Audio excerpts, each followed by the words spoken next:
Okay. We're going to pick back up after having taken a week off. We're going to pick back up with our study on the life of the Apostle Paul. And we're in chapter 22 of the book of Acts. And I don't remember, I'm not exactly sure what verse we'll begin today at, looks like verse 30. But let me bring us up to speed a little bit so we don't just jump in the middle of this. It's been a couple of weeks since we looked at it.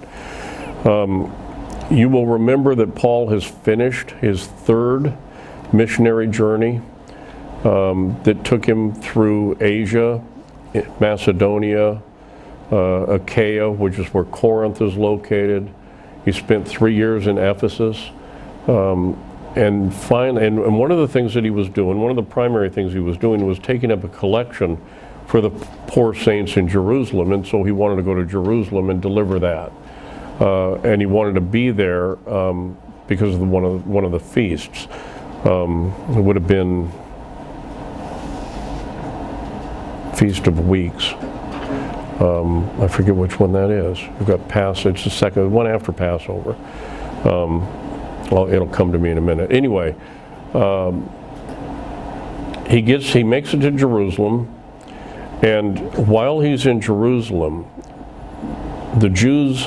some of the Jews see him in one of the inner courts of the temple. Knowing who he was, because they were Asiatic Jews, they had been in Asia, they knew who he was. They assumed that he had taken a Greek into that portion of the temple, so they charged him and got him and started beating him, and would have beaten him to death had they had the opportunity. The Romans heard the tumult, and so Claudius Lysias put a stop to it, and then wanted to know what in the world was going on. Paul addressed the people and didn't get very far. You remember, as soon as he got to the point that he was talking about God sending him to the Gentiles, and they started screaming, away with him, away with him. And so now the Roman wants to know why this Jew is trying to be killed by the Jews. And he can't get an answer from the multitude, because one side's saying one thing and others are saying something else. He's totally confused. So he decides, well, we'll scourge Paul and get an answer out of him now. That way we'll find out. And then Paul reveals to him the fact that he's a Roman citizen. And so the lectors, the people that would have done the scourging, already understand, because they bound the man, they're in trouble. The Roman government finds out they did this to a Roman citizen without a trial, they are in trouble. And Lysias understands that he could be in trouble as well. And that's where we left off. That's the point at which we left off 2 weeks ago. The book that I've been relying on says this, and then this will get us started with our study today. So far the apostle had triumphed over his persecutors. He'd remained firm and dauntless in the midst of his difficulties, but they'd trembled before an unarmed and naked man. The tribune, however, was desirous of seeing the end of so extraordinary a scene, and urged by motives of curiosity, of knowing with more certainty of what the apostle had been accused.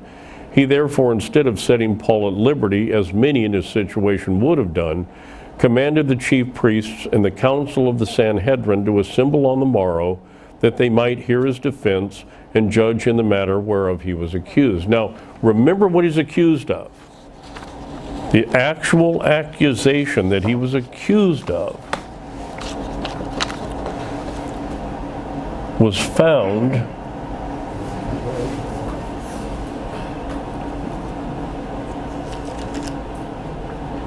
where was it? In Acts chapter 21, beginning at verse 20, let's go to verse 26. Then Paul took the men. You remember that there were Jews out there that believed that Paul was teaching against the law. And so James wanted him to go into the temple with these other gentlemen that had a vow. And by taking upon himself part of the expense of that vow and going through the process, he could convince the Jews that thought that he was going against the law that that wasn't in fact the case. You remember that from 2 weeks ago. And that's where we are. Then Paul took them in, and the next day, purifying himself with them, entered into the temple to signify the accomplishment of the days of purification, until that an offering should be offered for every one of them. And when the 7 days were almost ended, the Jews which were of Asia, when they saw him in the temple, stirred up all the people and laid hands on him, crying out, Men of Israel, help! This is the man that teacheth all men everywhere against the people and the law and this place, and further brought Greeks also into the temple, and hath polluted this holy place. That's the charge against him. Teaching against the Jews and bringing a Greek into the temple. That's the charge. That was the reason that they felt he should die. So now we've gone through the stage where he's talked to Lysias somewhat, and Lysias wants the Sanhedrin to establish what it is that this guy did. You were going to kill him. So they want to hear what's going on. And that brings us to today. Paul appearing before the Sanhedrin, Acts chapter 22 verses 30 through Acts 23 verse 10 is our first section.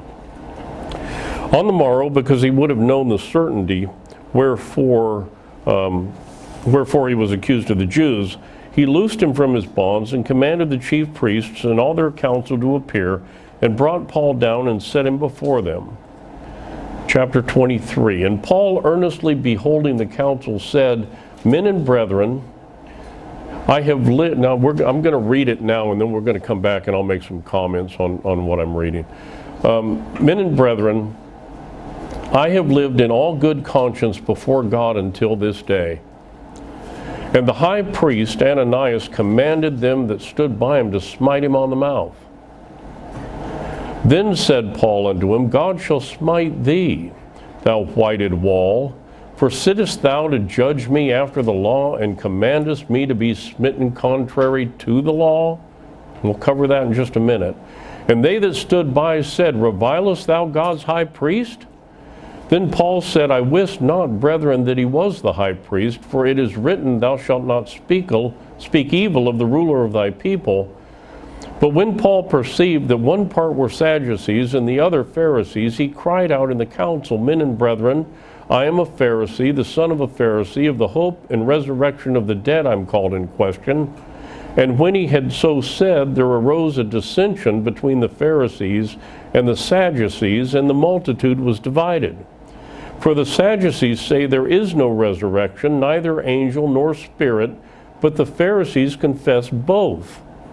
And there arose a great cry, and the scribes that were of the Pharisees' part arose and strove, saying, We find no evil in this man, but if a spirit or an angel has spoken to him, let us not fight against God. And when there arose a great dissension, the chief captain, fearing lest Paul should have been pulled in pieces of them, commanded the soldiers to go down and to take him by force from among them and to bring him into the castle. Okay, now let's go back and take a look at some of this. This is also mentioned in verse 28 of the same chapter, where Lysias is writing a letter to send him forward, and he says, And when I would have known the cause whereof they accused him, I brought him forth unto the council. So there's a reference to that, and there's also a reference made over in Acts chapter 24 and verses 20 and 21, which read, Except it be for this one voice that I cried, standing among them, touching the resurrection of the dead, I am called in question by you this day. And when Felix heard these things, having more perfect knowledge of that way, he deferred them and said, When Lysias the chief captain shall come down, I will know the uttermost of your matter. So this is Paul before the Sanhedrin. A couple of things we want to make note of. Paul brought his defense first. Seems a little odd, doesn't it?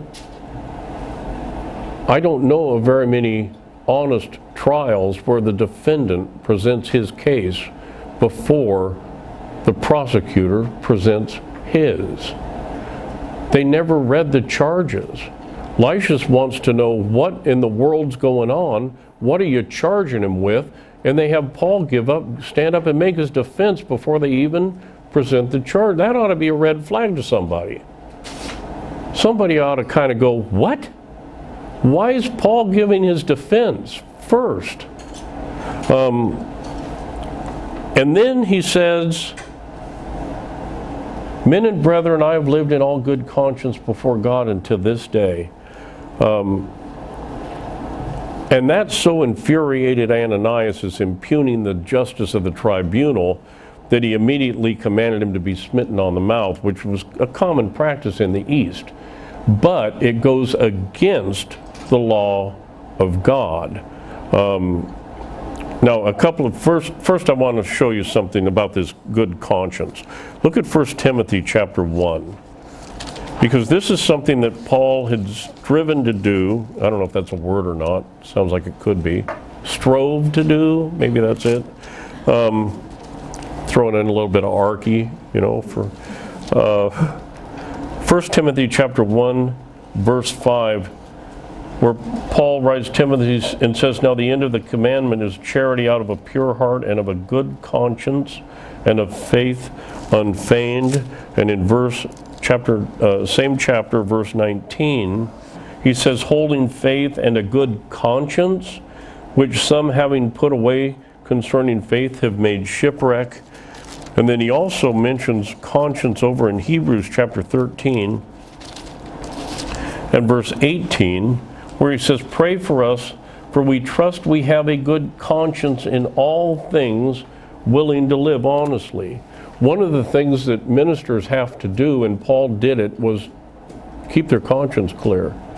There are times when we have to make decisions that maybe we don't understand everything there is to understand about what the Bible teaches. And sometimes we have to make judgment calls.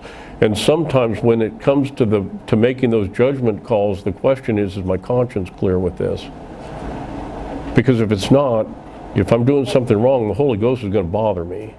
He's going to start messing with my conscience and call it to my mind, and that's when doubt starts to sneak in because your conscience is bothering you. That's the time when you have to say, okay, I got to rethink this. That was one of the things that I've taught all along. Sometimes you need an answer to a question and you just don't know what it is. Well, what's your conscience tell you? Because if you've got a good conscience about it, well, then you're probably okay. But if you can't sleep at night, if you're thinking about making a decision and you toss and turn and can't sleep at night because of it, then you need to do some more studying or rethink your position. And that's what Paul's referring to here. Up until this time, he'd kept a good conscience. Ananias didn't like that, though. Now, this next verse is really interesting. The high priest commanded them that stood by him to smite him on the mouth. Then said Paul unto him, God shall smite thee.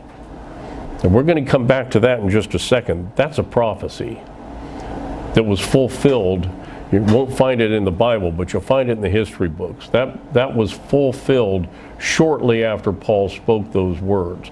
And I'll give you the history here in just a second. God shall smite thee, thou whited wall, for sittest thou to judge me after the law, and commandest me to be smitten contrary to the law. I want you to first turn to Deuteronomy chapter 25. And remember, the Sanhedrin was if you will, the Supreme Court of Israel that followed the law of Moses. Or so they said, so they claimed. And in Deuteronomy chapter 25, verses 1 through 2, we read, if there be a controversy between men, and they come unto judgment, that the judges may judge them, then they shall justify the righteous and condemn the wicked. And it shall be, if the wicked man be worthy to be beaten, that the judge shall cause him to lie down and to be beaten before his face according to his fault by a certain number. according to Jewish law, you can't hit somebody or slap them or smite them if they have not been found guilty. Paul hadn't been found guilty of anything. We're just now starting the trial. We're just beginning to find out whether or not he's guilty or not. And this whited wall hypocrite decides to slap him across the mouth. Once you understand who this guy was, well, then it kind of makes a little bit more sense. In John chapter 7,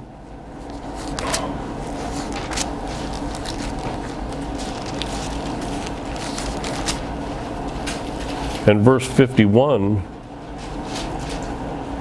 John writes and says, Doth our law judge any man before it hear him, and know what he doeth? And yet, this guy he'd already decided that Paul was guilty, ordered him to be smitten right there on the spot. Kind of a kangaroo court anyway, and I think Paul, by now, had already figured that out. Now, when he said, God shall smite thee, this Ananias, this wicked leader of the Jews, had wantonly and oppressively defrauded the inferior priests of their means of subsistence till some of them actually starved to death. This was the kind of guy that we're talking about, this Ananias guy. He was like a modern day worthless politician. History repeats itself. And he was the type that he would keep back. I mean, there was a certain amount of the food that comes to the temple. Well, yeah, that's mine. You can fend for yourself. You just go, well, they have no way of fending for themselves. Well, tough. Let them eat cake. That's who this guy was. And it got so bad that he was removed from the priesthood and sent to Rome and tried under Nero. Now, Nero liberated him, but he ended up coming back to Jerusalem again. But there's no record that he ever was ever entered back into the priesthood again. So he'd been disposed as a priest, and Paul knew it. This was well known that who this Ananias guy was. But he had political power there in Jerusalem and in the Sanhedrin, and so he was overseeing it, even though he had no rightful place to be there. And so when when Paul said, God shall smite thee, thou whited wall, he perished in an old aqueduct in the neighborhood of the palace after his own dwelling place had been reduced to ashes by people that had finally had enough of him. And God did, in fact, smite him shortly after this. Now, Paul's asked a question here. In verse 4, and they that stood by said, Revilest thou God's high priest? I want you to pay attention to the verb tenses here. I want you to pay attention to the grammar, because when you first read it, you don't notice this. But when you start paying attention to what the words say, you see something different. Look what Paul says. Then said Paul, I wist not, brethren, that he was the high priest. It doesn't say that he is, that he was, because he wasn't the high priest any longer. Past tense, he had been the high priest, but he wasn't high priest then. And there's two ways of looking at this. One is that after the crucifixion and resurrection of the Lord Jesus Christ became the high priest and sat down on the right hand of God. He's the high priest, not Ananias. Ananias is just some man. So he might have been in the past God's high priest, but he's not God's high priest any longer. From that standpoint, he'd been deposed as the high priest. I just mentioned that to you. So Paul's saying that at that time he wasn't the high priest anyway. Okay? Paul said, I wist not that he was the high priest. But then he acknowledges what's written over in Exodus, that thou shalt not speak evil of thy ruler. That's found over in Exodus chapter 22, which is where Paul's quoting from. Exodus 22 and verse 28, thou shalt not revile the gods nor curse the ruler of thy people. So Paul understood I'm not supposed to speak bad of the ruler of the people, but he's still not the high priest. You know, you might think he is, but he's not. Now the next thing is that Paul perceives that within this kangaroo court, because he can tell their minds are already made up, he doesn't have a chance, but he can tell that there are half of them are Sadducees, half of them are Pharisees. Pharisees believed in the resurrection, they believed in angels, they believed in spirits. Sadducees didn't. They did not believe in the resurrection or angels or spirits or anything like that. So Paul basically just announces that he's a Pharisee and gets these two sides arguing amongst themselves. Now, I want you to put yourself in the positions of this Roman for a minute. You're trying to find out why it is that they want to kill Paul. And they're probably speaking in Hebrew here. And Claudius Lysis doesn't speak in Hebrew. And all he sees is these people yelling at each other and arguing and fighting amongst them. Well, that's not going to... So he pulls Paul out of the situation to save him from being torn in half by these folks. And Paul just basically shows what they really are. Shows them for what they are. So at this point, Paul 1, Sanhedrin 0, and we're going to go to the next game because Lysias pulls him out of this mess. And in verses, where are we? Acts chapter 22, or Acts chapter 23, verse 11. This is the next thing that comes along. And the night following, the Lord stood by him and said, Be of good cheer, Paul, for as thou hast testified of me in Jerusalem, so must thou bear witness also at Rome. So Christ stands by him and tells him, you're going to be in Rome. And there's no doubt that this direct evidence of him being the object of the peculiar care of God Almighty would help him get through the troubled times that he's going to have to deal with for quite. Wouldn't it help? Would help you for a while, right? I mean, I think of the children of Israel. They would see one of the plagues that happened to the Egyptians, and that would keep them in good stead for about 20 minutes, and then they'd forget all about it and start complaining again. Remember when they were wandering in the wilderness and such? But to have that type of a experience will help you get through the next. Then we have something else, beginning at verse 12, where the Jews, some of these Jews decide to plot. They can tell that this is not going to go the way they want it to go. You can tell by the way the court went. This is not going to go the way we want it to go. We want Paul dead. That's what we want. We're not going to get it. So they bind themselves together based on a curse to kill Paul. And that's what we read in verses 12 through 22. And when it was day, certain of the Jews banded together and bound themselves under a curse, saying that they would neither eat nor drink till they had killed Paul. This was not an uncommon thing to do.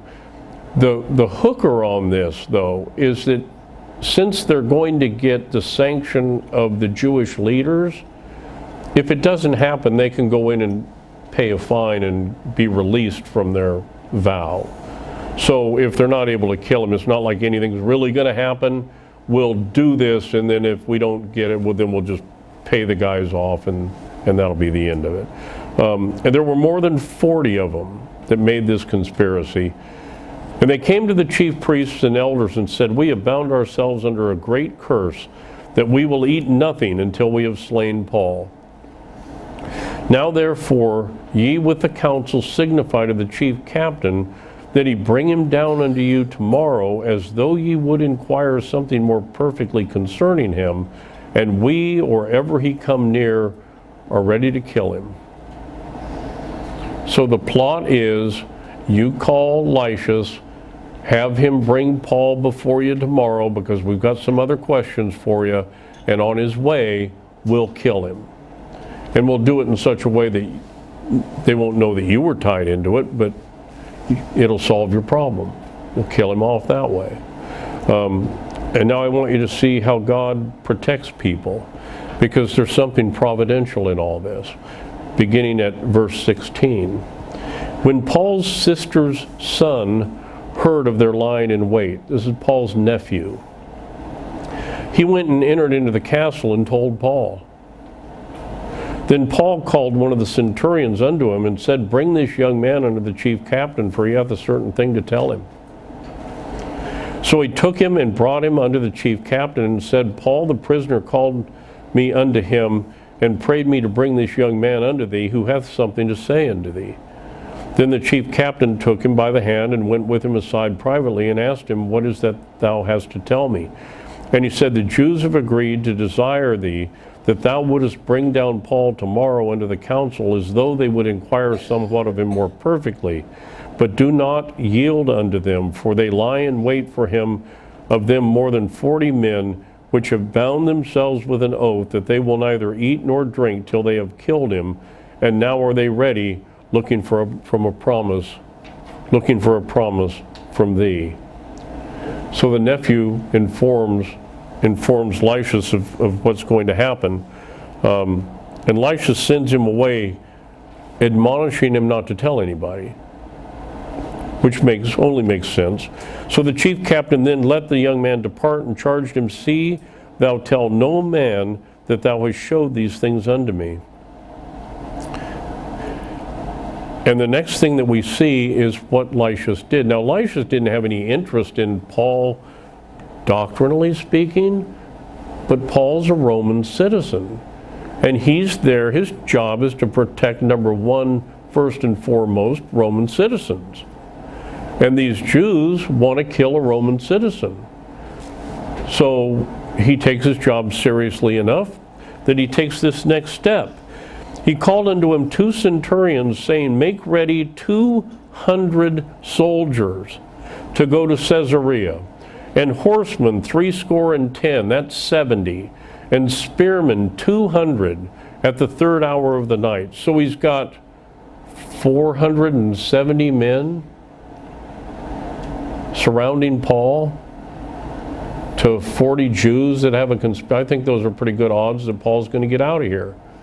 470 Roman soldiers versus 40 Jewish conspirators. I'd say he did his job pretty well. And provide them beasts that they may set Paul on and bring him safe unto Felix the governor. Provide him beasts, basically give the guy a horse or something, because you know these Roman soldiers, they're used to moving fast. Paul's an old guy, probably not used to moving fast anyway, and then you put me out there with these guys and they're going to lap me 7 or 8 times before we even make it a mile. So put him on a horse and get him out of here. And he wrote a letter after this manner. Said, Claudius Lysias unto the most excellent governor Felix sendeth greeting. This man was taken of the Jews and should have been killed of them. Then came I with an army and rescued him, having understood he was a Roman. Now, if we go back and look at what actually transpired, that's not really the way it worked. Remember, he only rescued him because he wanted to know what was going on. It was a long time later, just before he was going to scourge him, that he found out that he was a Roman. But Lysias makes it sound like he knew he was a Roman, and that's why I rescued me. Good guy, medal on chest, right? And rescued him, having understood that he was a Roman. And when I would have known the cause wherefore they accused him, I brought him forth into their council, whom I perceived to be accused of questions of their law. but to have nothing laid to his charge worthy of death or of bonds. Remember, I made this statement last week. Nero and the Romans don't care too much about what goes on in Jewish law.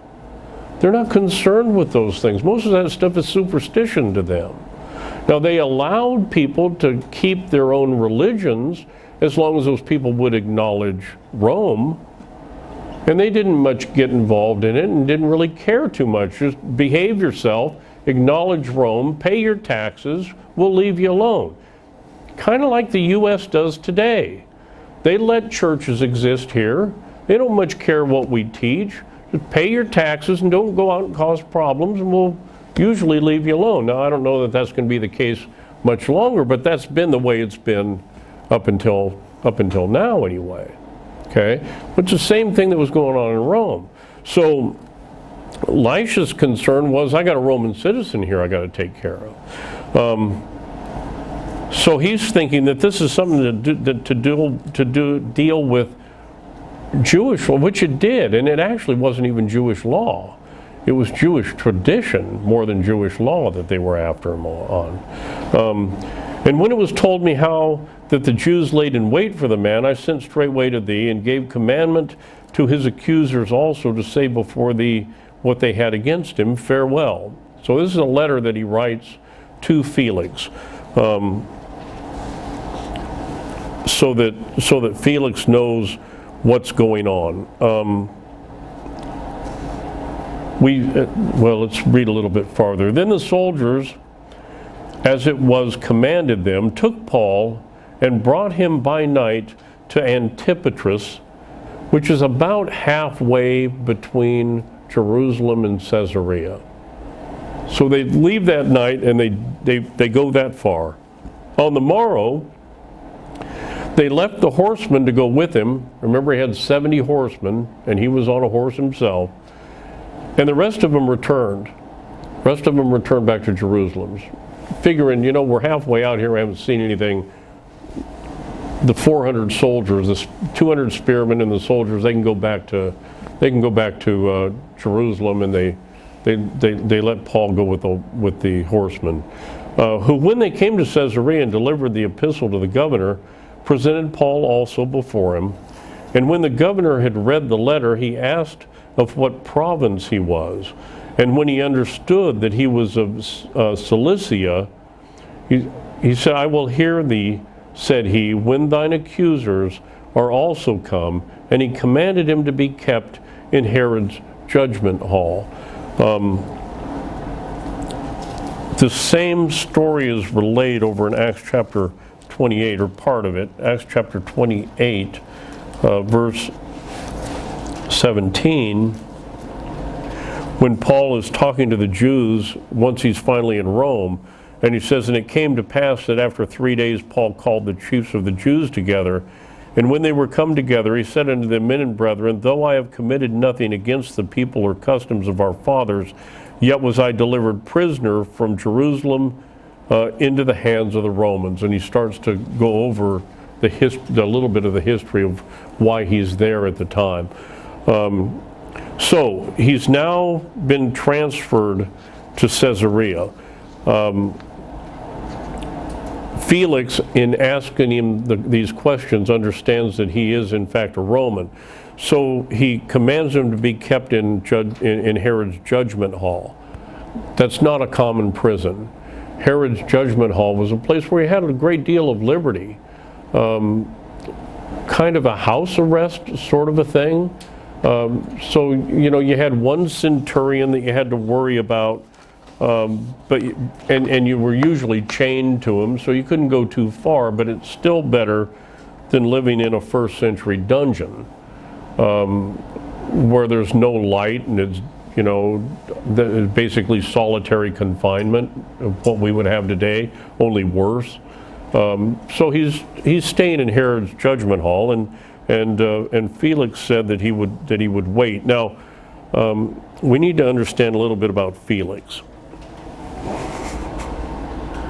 I remember when I was a kid growing up in Los Angeles, there was a Chevrolet dealership called Felix.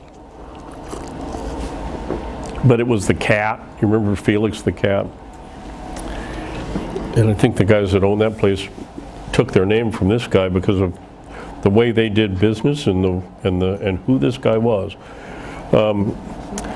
It says in our book by Smith, and it's hard to say by what motives the governor was actuated, either in this or his subsequent conduct. The impulses which guide the actions of a bad man are not easily discovered. Felix had been a slave, but he was now a freed man and governor of Judea, which post he had obtained through the influence of his brother Paulus, a great favorite of the emperor. Violence, avarice, and lust were his ruling passions, cruelty, injustice, and folly the attributes of his character, and as Tacitus tells us, he governed the province with all the authority of a king and the violence of a slave, till his oppression rose so great a height that in a very short period after the apostle's first appearance before him, he was recalled from his government, and had it not been for the interest and intercession of his brother, would undoubtedly have been executed at Rome. Such was the man before whom the apostle Paul now had to plead his cause. Felix was not a fair guy, but that's who he was a politician. And you know, Daniel tells us that God's in control of that, and he puts before us the basest of men. So Felix is one of the basest of men. It kind of fits, and that's who Paul's going to have to go before. And we start to see his trial here in Acts chapter 24. And after 5 days, Ananias, the high priest, descended with the elders, and with a certain orator named Tertullus, who informed the governor against Paul. Tertullus was a celebrated Roman orator who was familiar with Roman process and familiar with Roman law. So they hire a lawyer, a good lawyer, to try their case against Paul. Makes sense, right? They're not going to do it themselves. They don't know Roman law, but this guy does, and he can speak to him. He knows how to worm his way through the court. So they bring Tertullus forward, and when he was called forth, Tertullus began to accuse him, saying, "See that this is fun. Seeing that by thee," now he's addressing Felix. Okay, Felix, the I don't have words to use in the pulpit to describe the guy. This is not a great person, okay? But look what he says to him. "Seeing that by thee we enjoy great quietness, and that very worthy deeds are done unto this nation by thy providence, we accept it always in all places, most noble Felix, with all thankfulness, notwithstanding that I be not further tedious unto thee, I pray thee that thou would hear us of thy clemency a few words." Right? Butter this guy up. I don't want to be tedious going on and on and on about how wonderful you are, so I'll go ahead and get started. But this is this great orator. Notwithstanding, verse 5. "For we have found this man a pestilent fellow, and mover of sedition among all the Jews throughout the world, and a ringleader of the sect of the Nazarenes, who also hath gone about to profane the temple, whom we took and would have judged according to our law. But the chief captain, Lysias, came upon us, and with great violence took him away out of our hands, commanding his accusers to come unto thee, by examining of whom thyself mayest take knowledge of all these things whereof we accuse him. And the Jews also assented, saying that these things were so." Now, anybody hear any evidence here? He doesn't present any evidence. He accuses the guy of a bunch of stuff, doesn't present any evidence. None. He says, these Jews will agree with me. Yeah, we agree with you. We hired you.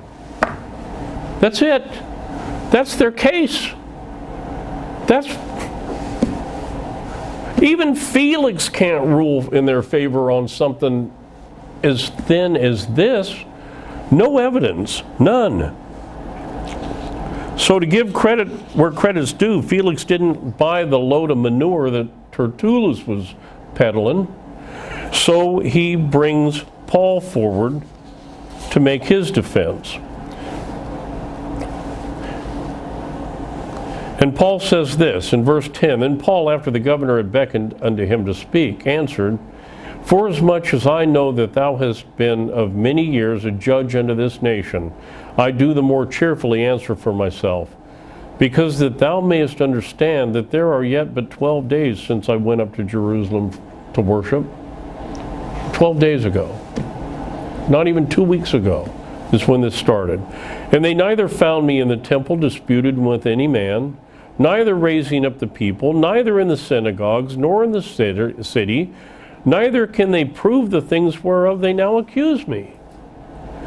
By this I confess unto thee that after the way which they call heresy, so worship I the God of my fathers, believing all things that were written in the law and in the prophets, and have hope toward God, which they themselves also allow, that there shall be a resurrection of the dead, both of the just and of the unjust.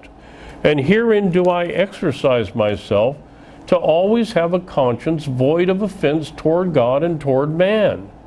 Now after many years I came to bring alms to my nation and offerings. Remember, that was the purpose of him going to Jerusalem to begin with, to collect all of those offerings from all of the various churches and bring them to Jerusalem for the poor saints there.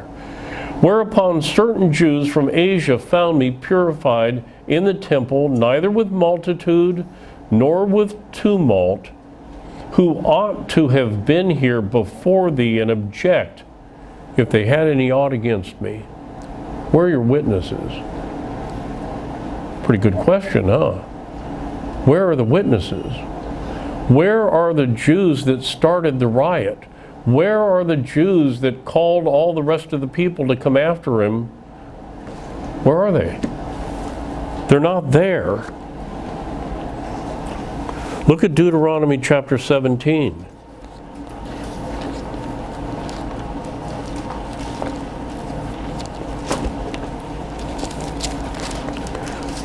Verses 6 and 7. At the mouth of 2 witnesses, or 3 witnesses, shall he that is worthy of death be put to death, but at the mouth of 1 witness he shall not be put to death, and there's not even 1 witness there. There's the court, but they never brought the witnesses. The guys that claimed that he had done this stuff, they're nowhere to be found. Why didn't they bring them? Deuteronomy chapter 19, verses 15 through 21. 1 witness shall not rise up against a man for any iniquity or for any sin, in any sin that he sinneth. At the mouth of 2 witnesses, or at the mouth of 3 witnesses shall the matter be established. If a false witness rise up against any man to testify against him that which is wrong, then both the men between whom the controversy is shall stand before the Lord, before the priests and the judges which shall be in those days, and the judges shall make diligent inquisition, and behold, if the witness be a false witness, and hath testified falsely against his brother, then shall ye do unto him as he had thought to have done unto his brother, so shalt thou put away the evil from among you. You see, it's always been God's rule, and it's a shame we don't have this one here in the U.S., that if a false witness comes forward and makes a claim against somebody that's false, then they get what they wanted you to have. And if they were coming after you and wanted you dead, then that's what they get. That's why there's no witnesses there. That's the reason there's no witnesses there. Because they're not going to come forward on this, because they can't prove their case. They don't have any proof. So no witnesses. Now, How are you going to rule against somebody when there's no witnesses? Even Felix isn't, we're going to see that he didn't do things the way that he probably should have. But at least he didn't go along with that one, because once he saw that, he should have freed Paul, but he didn't. He just kept him under honorable confinement, allowing him personal liberty, but still you're still in prison. In other words, you're not in prison, but you're still under house arrest, and was there for 2 years. Paul stayed there in Caesarea for the next 2 years under this form of house arrest. The next thing that we see is in Acts chapter 24 again, verses 24 through 26. Acts 24 through 26.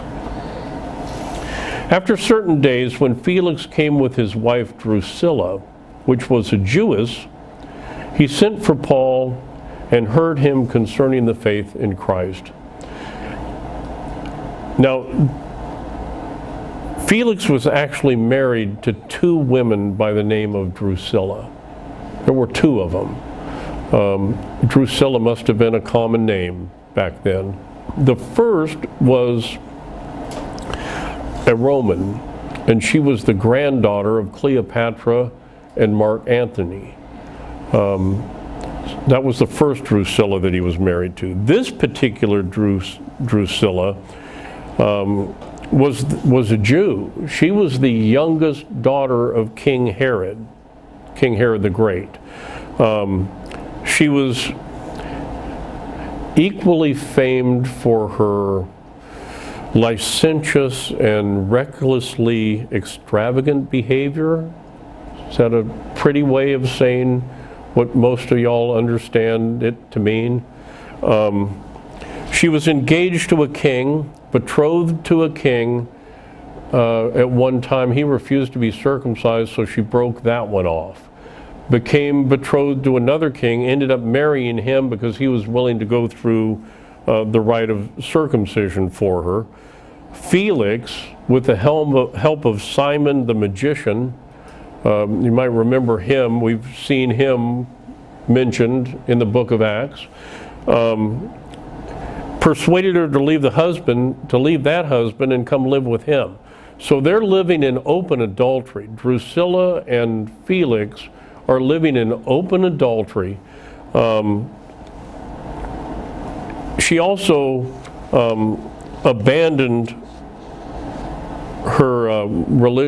Judaism and became a pagan for Felix again. So this is who Paul's standing before. And look what he says in verse 15. And as he reasoned, this is Paul, as he reasoned of righteousness, temperance, and judgment to come, to Felix and Drusilla. Okay? Felix trembled. I wonder why. Felix trembled and answered, Go thy way for this time. When I shall have convenient season, I will call for thee.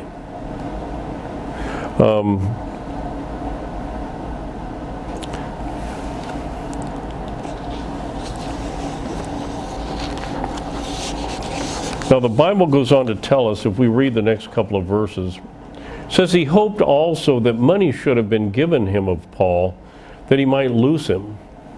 In other words, he was hoping Paul would bribe him. If he'll pay me, I'll let him go. Because that's the type of guy we got here. And the Bible says it. He hoped also that money should have been given him of Paul, that he might loose him. Wherefore he sent for him the oftener and communed with him.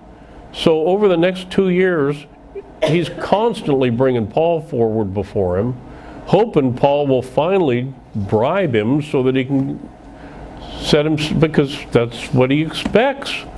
That's how politicians are. Pay me off, I'll let you go. Paul wouldn't do it. But after 2 years, it says in verse 27, after 2 years, Porcius Festus came into Felix's room, And Felix, willing to show the Jews a pleasure, left Paul bound. Okay? This is at the point where Felix gets called back to Rome, and Festus is the next one that takes his place. Festus becomes the governor of Judea. Unbeknownst to Felix, the same Jews that he's trying to pacify by keeping Paul bound are the ones that had gone to Nero to get rid of him to begin with. That's why he finally got fired. He wouldn't deal with the Jews the way they wanted him to deal with. He wouldn't deal with Paul the way the Jews wanted him to deal with Paul, so the Jews get rid of the guy, and here he leaves Paul bound to try to keep him happy. I never said he was the smartest of politicians. I said he was one of the most evil of politicians.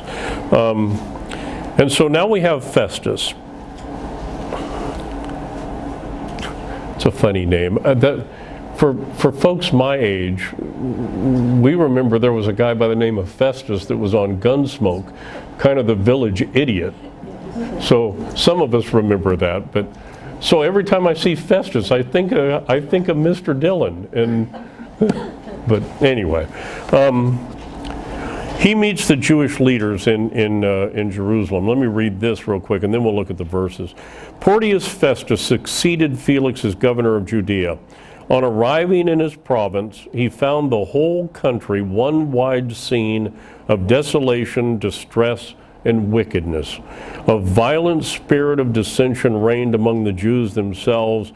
The priests were against the people were against the priests, and each party did not hesitate to bring to their aid bands of banditti who infested the land in thousands and were ever ready to lend their swords to those who would best pay for their services.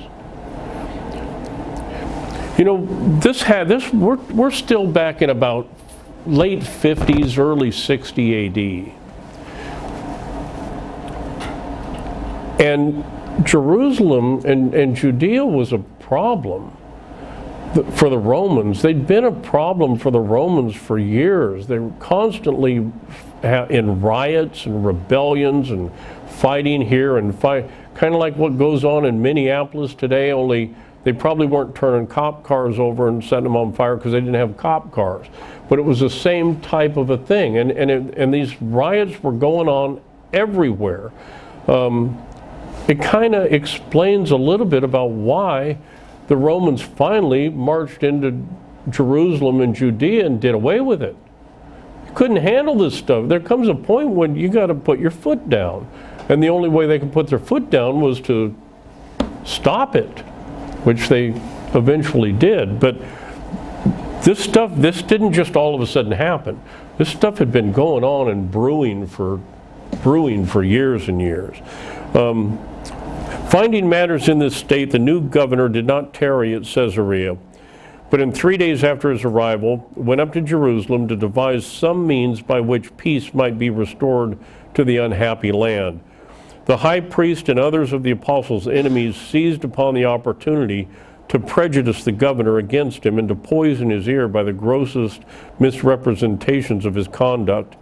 Under the impression that they had been successful, they entreated the governor to send for him to Jerusalem, for Paul still lay in bonds at Caesarea, on the pretense of it being more convenient to try him there. The Jews wanted him back in Jerusalem again. It'd be easier. We're already here. You only got one guy that's got to travel rather than all of us, so it'd just be easier if you send him down here and let the Sanhedrin try him. Nothing, however, was farther from their intention that they should enjoy even this forlorn hope. Had the governor consented to their desire, Paul would have been slain, for these wicked priests had provided themselves with hired assassins from the bands of Sicarii to murder him by the way. There's no reason to suppose that Festus was aware of this conspiracy, and although his subsequent conduct shows that he bore no favor towards Paul, he at once refused the desire of the Jewish priests and told them that if they had any wickedness whereof to accuse Paul, they might go down to Caesarea, where they would be heard, as he himself intended to return in a few days. So here we have this in the text, beginning at chapter 24, verses 27 through the 5th verse of chapter 25. But after 2 years, Porcius Festus came unto Felix's room, and Felix, willing to show the Jews a pleasure, left Paul bound. We just read that. Now when Festus was come into the province, after 3 days he ascended from Caesarea to Jerusalem. Then the high priest and the chief of the Jews informed him against Paul and besought him, and desired favor against him, that they would send him to Jerusalem, laying wait in the way to kill him. But Festus answered that Paul should be kept at Caesarea, and that he himself would depart shortly thither. Let them therefore, said he, which among you are able to go down with me, and accuse this man if there be any wickedness in him. Okay, so now you'll know a little bit about why.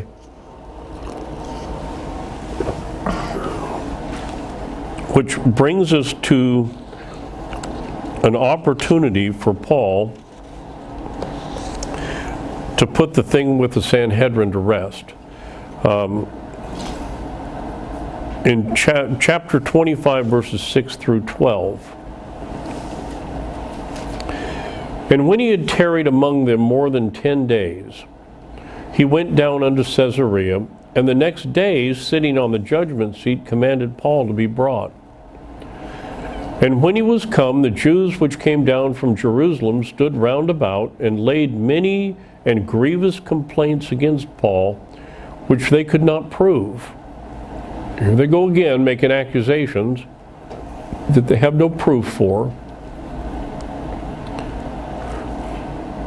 Sounds like everything that, all you got to do is just look at the news today, and you see the same stuff happening over and over and over and over again. They don't ever change their game plan. Make accusations, and most people will go, well, they accused him, he must be guilty. Except it's good when rulers understand that you actually need evidence and not just accusations. While he answered for himself, neither against the law of the Jews, neither against the temple, nor yet against Caesar have I offended anything at all. Paul hadn't done anything. He accepted James' request to go into the temple with these other 4 brethren and help them with their vow. That's what he did. That's not illegal in anybody's law. That's what he did. And yet they want him dead. But Festus, willing to show the Jews a pleasure, answered Paul and said, Wilt thou go up to Jerusalem, and there be judged of these things before me? So Festus wants him to go stand before the Sanhedrin again. Go back to Jerusalem, back to the place where he will be killed, either there or on the way, and Paul knows it. And Paul knows that Christ told him that he was going to go to Rome. Remember, he appeared to him in a vision. And so Paul does this. In verse 10 he said, Then said Paul, I stand at Caesar's judgment seat, where I ought to be judged.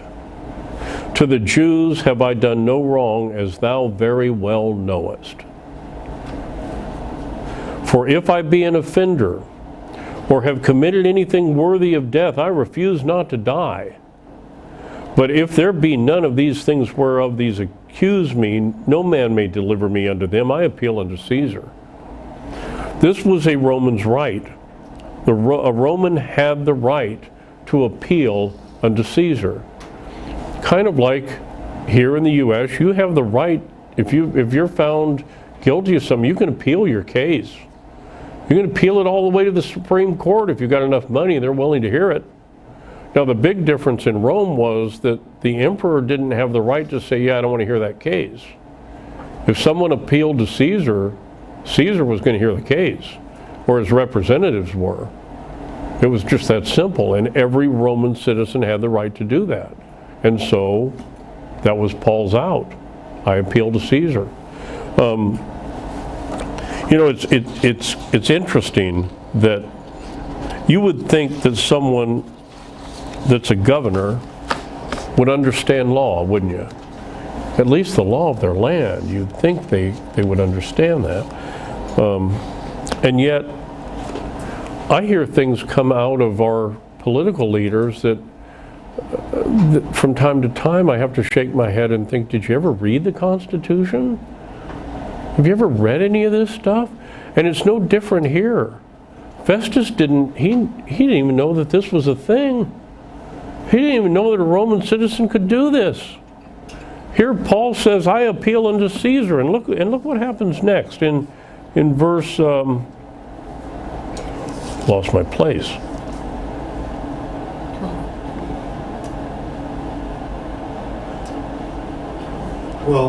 12, yeah. Then Festus, when he had conferred with the council, in other words, he talked to the aides behind him. Is this a thing? Can he actually do this? And they said, yeah. So he says, hast thou appealed unto Caesar? Unto Caesar thou shalt go. Now, I mentioned this last week, and I've already mentioned a little bit today as well. Appealing to Caesar is like appealing to the Supreme Court. So that's what he's at. Now, he's never even been tried yet. There's not even a verdict that's been issued yet. Nobody's even issued any evidence yet. And yet he's already forced to go this route. Now, Festus then happens to mention, I don't know how far I want to get into this. Oh, you know what? We'll get into this first part, and then we'll pick up next week because we're starting to get close.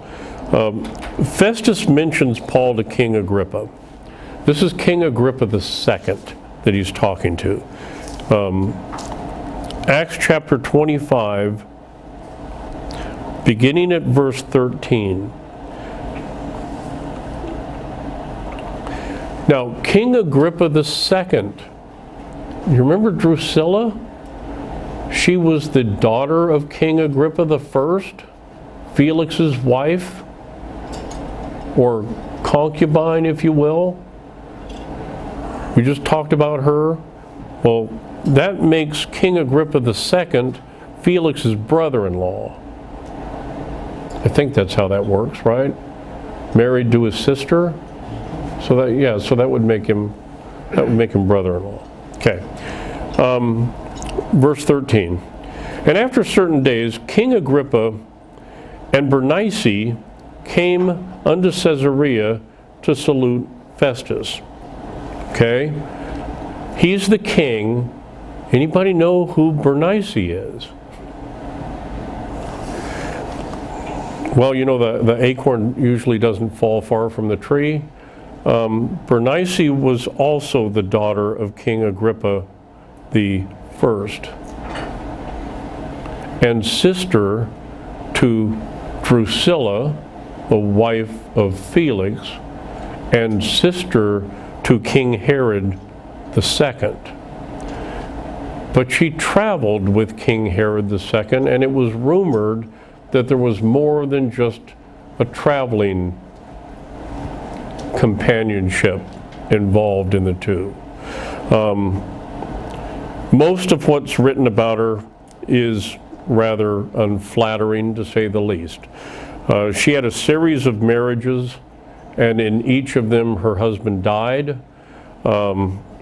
She lived with her brother. They rumored that there was an incestuous relationship between them. She then married the king of Cilicia to try to dispel the rumors about her and her brother. That didn't last long. She finally deserted him, moved back in with Herod II again. And then she met and fell in love with Titus, Vespasian's son, the one that came and destroyed the temple in 70 AD, that Titus. She fell for him, and they had a thing going for a number of years until finally Titus died in 81 AD as the emperor of Rome. So that's who Bernice is. We've got King Agrippa II and his sister cohort queen, if you will, or at least filling the spot of queen, coming through to greet Festus, who's now the new governor of Judea. After certain days, King Agrippa and Bernice came into Caesarea, and when they had been there many days, Festus declared Paul's cause unto the king, saying, There's a certain man left in bonds by Felix, about whom when I was at Jerusalem, the chief priests and elders of the Jews informed me, desiring to have judgment against him. To whom I answered, It's not the manner of the Romans to deliver any man to die before that he which is accused have the accusers face to face, and have license to answer for himself concerning the crime laid against him. Therefore, when they were come hither, without any delay on the morrow I sat on the judgment seat and commanded the man to be brought forth, against whom when the accusers stood up, they brought none accusation of such things as I supposed, but had certain questions against him of their own superstition, and of one Jesus, which was dead, whom Paul affirmed to be alive. And because I doubted of such manner of questions, I asked him whether he would go to Jerusalem, and there be judged of these matters. But when Paul had appealed to be reserved unto the hearing of Augustus, I commanded him to be kept till I might send him to Caesar. So he's discussing with Agrippa, this guy named Paul. Then Agrippa said unto Festus, I would also hear the man myself tomorrow, said he. Tomorrow, said he, thou shalt see him. And that's where we're going to stop for right now. So King Agrippa has agreed to listen to Paul. So far, the Jews haven't brought anything that's certainly worthy of death in the eyes of a Roman. Now, maybe they're worthy of death to a Jew, but what he did wouldn't be worthy of death because he didn't do what they said he did anyway. But had he done, even had he done what they claimed he did, it would not have brought a death penalty by a Roman. Because the Romans don't care about what goes on in your church. You know, I mean, the government really doesn't care if we exclude somebody from the church. I don't have to answer to Donald Trump about that. The government couldn't care less what goes on. It was the same kind of a thing. They were concerned with somebody trying to cause sedition against Romans, not against Jews. So even if Paul had have committed the crimes that these Jews were accusing him of, which he hadn't done, but had he done it, he still wouldn't be guilty in a Roman court. And yet, this has been going on for a couple of years now. He's been in Caesarea for 2 years, waiting so that he can move his way on to Rome. And now he's going to have the opportunity to stand before Agrippa and Bernice and plead his case there. And we'll get to that next week, Lord willing. Let's stand and be dismissed in prayer.